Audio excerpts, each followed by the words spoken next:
राधे राधे। कैसे हैं आप सब। स्वागत है आपका अपने YouTube चैनल पर। हर रोज़ हमारी वीडियो पाने के लिए चैनल को सब्सक्राइब करें, वीडियो पे लाइक करें और कमेंट करें। सुनिए भागवत गीता के अगले श्लोक। ब्राह्मणाध्याय कर्माणि संग त्यक्त्वा करोति यः लिप्यते न स पापी पदम पत्र मीमांसा। अर्थात जो व्यक्ति कर्म फलों को परमेश्वर को समर्पित करके आसक्ति रहित होकर अपना कर्म करता है, वह पाप कर्मों से उसी प्रकार अप्रभावित रहता है जिस प्रकार कमल पत्र जल से अस्पर्श्य रहता है। यहाँ पर ब्राह्मणी का अर्थ है कृष्ण भावनामृत में है। यह भौतिक जगत प्रकृति के 3 गुणों की समग्र अभिव्यक्ति है जिसे प्रधान की संज्ञा दी जाती है। वेद मंत्र और सर्वम होत द्रंभ तस्माद् एतद्रंभा नाम रूप मनम च जायते तथा भागवत गीता में मम योनिर्महद ब्रह्म से प्रकट है कि जगत की प्रत्येक वस्तु ब्रह्मा की अभिव्यक्ति है और यद्यपि कार्य भिन्न भिन्न रूप में प्रकट होते हैं किंतु तो भी वे कारण से अभिन्न हैं। ईशोपनिषद में कहा गया है कि सारी वस्तुएं पर ब्रह्म से कृष्ण से संबंधित हैं, अतएव वे केवल उन्हीं की हैं। जो यह भली भांति जानता है कि प्रत्येक वस्तु कृष्ण की है और वे ही प्रत्येक वस्तु के स्वामी हैं, अतः प्रत्येक वस्तु भगवान की सेवा में ही नियोजित है, उसे स्वभावतः शुभ अशुभ कर्म फलों से कोई प्रयोजन नहीं रहता। यहाँ तक कि विशेष प्रकार का कर्म संपन्न करने के लिए भगवान द्वारा प्रदत्त मनुष्य का शरीर भी कृष्ण भावनामृत में संलग्न किया जा सकता है।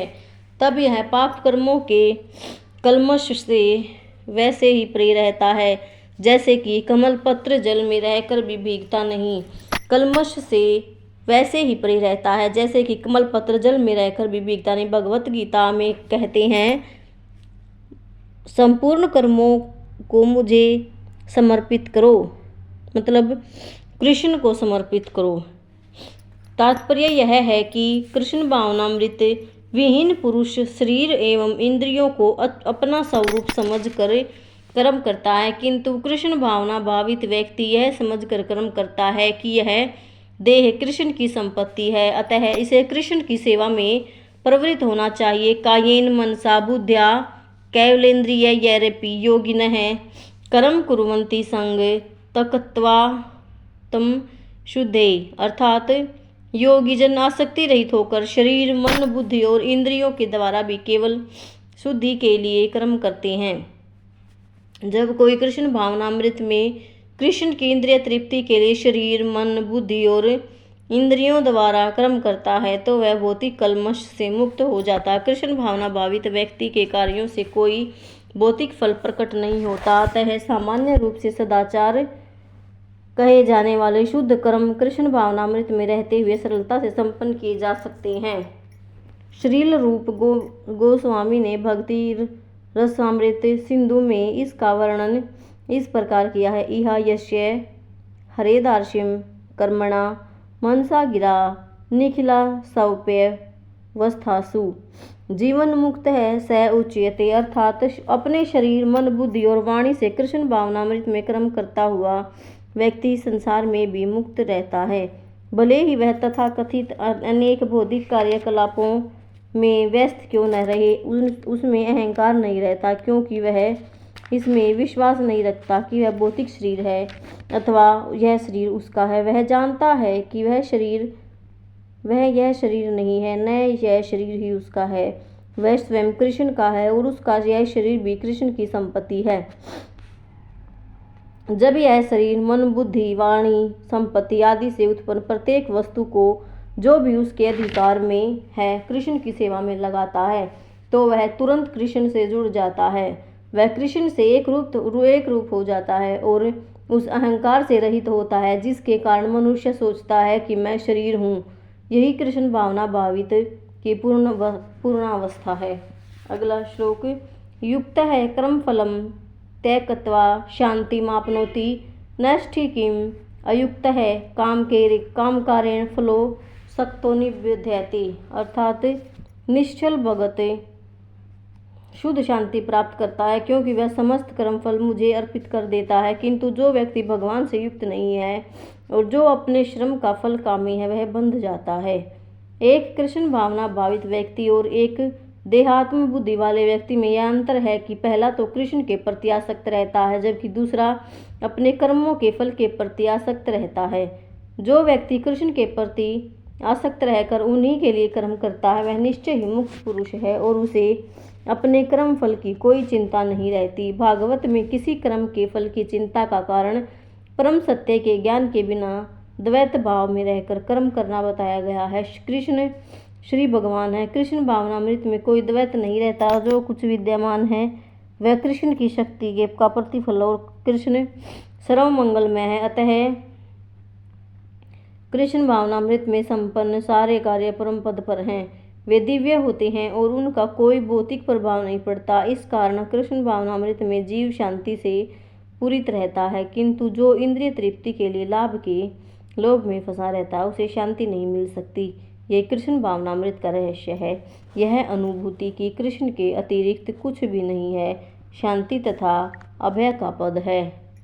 अगला श्लोक। सर्वकर्माणि मनसा संन्यस्यते सुखम वशी नवद्वारे पुरे देहि नैव कुर्वन् कार्यन्। अर्थात जब देहधारी जीवात्मा अपनी प्रकृति को वश में कर लेता है और मन से समस्त कर्मों का परित्याग कर देता है, तो वह 9 द्वारों वाले नगर में बिना कुछ किए कराए सुखपूर्वक रहता है। देहधारी जीवात्मा 9 द्वारों वाले नगर में वास करता है। शरीर तथा नगर रूपी शरीर के कार्य प्राकृतिक गुणों द्वारा स्वतः संपन्न होते हैं। शरीर की परिस्थितियों के अनुसार रहते हुए भी जीव इच्छानुसार इन परिस्थितियों के परे भी हो सकता है। अपनी प्रकृति को विस्मृति करने के ही कारण वह अपने को शरीर समझ बैठता और इसलिए कष्ट पाता है। कृष्ण भावनामृत के द्वारा वह अपनी वास्तविक स्थिति को पुनः प्राप्त कर सकता है और इस देह बंधन से मुक्त हो सकता है। अतः जो ही कोई कृष्ण भावनामृत को प्राप्त होता है, तुरंत ही वह शारीरिक कार्यों से सर्वथा विलग हो जाता है। ऐसे संयमित जीवन में जिसमें उसकी कार्य प्रणाली में परिवर्तन आ जाता है, वह 9 द्वारों वाले नगर में सुखपूर्वक निवास करता है। ये 9 द्वार इस प्रकार हैं। नवद्वारे पुरे देहि हंसो लीलायते बहि वशी सर्वस्य लोकस्य स्थावरस्य चरस्य च। अर्थात जीव के शरीर के भीतर वास करने वाले भगवान ब्रह्मांड के सब समस्त जीवों के नियंता हैं। यह शरीर के 9 द्वार से 9 द्वार, 2 आँखें, 2 नथुने, 2 कान, 2 मुंह, गुदा तथा उपस्थ से युक्त हैं। वृद्धावस्था में जीव अपने आप को शरीर मानता है, किंतु जब वह अपनी पहचान अपने अंतर के भगवान से करता है, तो वह शरीर में रहते हुए भगवान की बातें मुक्त हो जाता है। कृष्ण भावना भावित व्यक्ति शरीर के बाह्य और आंतरिक दोनों कर्मों से मुक्त रहता है। अगला श्लोक। न कर्त कृत्रिमत्वं न कर्माणि लोकस्य सृजति भूर्भुवः न कर्मफल संयोगम स्वभावस्तु प्रवर्तते। अर्थात शरीर रूपी नगर का स्वामी देहधारी जीवात्मा न तो कर्म का सृजन करता है, न लोगों को कर्म करने के लिए प्रेरित करता है, न ही कर्म की फल की रचना करता है। यह सब तो प्रकृति के गुणों द्वारा ही किया जाता है। जैसा कि 7वें अध्याय में बताया जाएगा, जीव को परमेश्वर की शक्तियों में से एक है, किंतु वह भगवान की अपराप्त प्रकृति है जो पदार्थ से भिन्न है। संयोगवश प्रकृति या जीव अनादिकाल से प्रकृति के संपर्क में रहा है। जिस नाशवान शरीर या भौतिक आवास को वह प्राप्त करता है, वह अनेक कर्मों और उनके फलों का कारण है। ऐसे बद्ध वातावरण में रहते हुए मनुष्य अपने आप को शरीर मानकर शरीर के कर्म फलों का भोग करता है। अनंत काल से उपराजित यह अज्ञान के शारीरिक सुख दुख का कारण है। जो ही जीव शरीर के कार्यों से पृथक हो जाता है, त्यों ही वह कर्म बंधन से भी मुक्त हो जाता है। जब तक वह शरीर रूपी नगर में निवास करता है, तब तक वह इसका स्वामी प्रतीत होता है, किंतु वास्तव में वह न तो इसका स्वामी होता है, न इसके कर्मों तथा फलों का नियंता ही। वह तो भवसागर के बीच जीवन संघर्ष में रत प्राणी है। सागर की लहरें उसे उछालती रहती हैं, किंतु उस पर उसका वश नहीं चलता। उसके उद्धार का एकमात्र साधन है कि दिव्य कृष्ण भावनामृत द्वारा समुद्र के बाहर आए। इसी के द्वारा समस्त अशांति की से उसकी रक्षा हो सकती है। राधे राधे। जय माता दी।